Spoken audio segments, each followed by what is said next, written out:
It's the summer of 2014. Peter, Janet, and their two little dogs are camping near Polperro in Cornwall. It seems like a peaceful vacation, but they are about to make a shocking discovery. One morning, Peter and Janet decide to take the path from the campsite down to the sea. In an isolated area about 270 metres away, they spot an old camper van parked. As they get closer, they meet a man. The moment this man sees the couple, he becomes visibly nervous. Most likely he wasn't expecting to see anyone.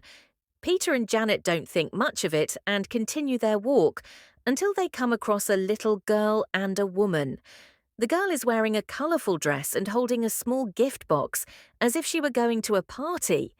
But something about her is extremely odd. Her arms are stiffly pressed to her sides in a strange, almost mechanical position.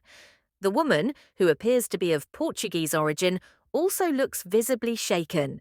Janet asks the woman where they're staying, but she doesn't reply, just makes a vague gesture. Meanwhile, the little girl stares at Peter, her eyes wide open, and he notices a small detail in her eye. The situation feels strange, but Peter and Janet decide to keep walking. Yet one thought keeps troubling Peter. The girl looks just like Maddie McCann, the child who was kidnapped in Portugal 7 years earlier. Then Peter wonders, how could the abductor bring the girl back to Portugal? In 2019, Janet sadly passes away. She was the only other witness. In 2020, the press releases photos of the main suspect in the Maddie McCann case, Christian Bruckner.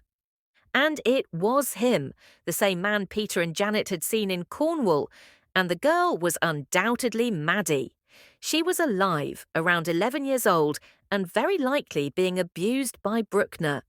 For the past 5 years, Peter has been contacting British police, Portuguese police, and even Interpol. Unfortunately, no one will listen to him. There are no other witnesses. Janet was the only one. He has also reached out to several television networks, but sadly nothing changes. Peter fights every day, not for fame, but for justice. Maybe Maddie is still alive, but she was certainly alive in the summer of 2014.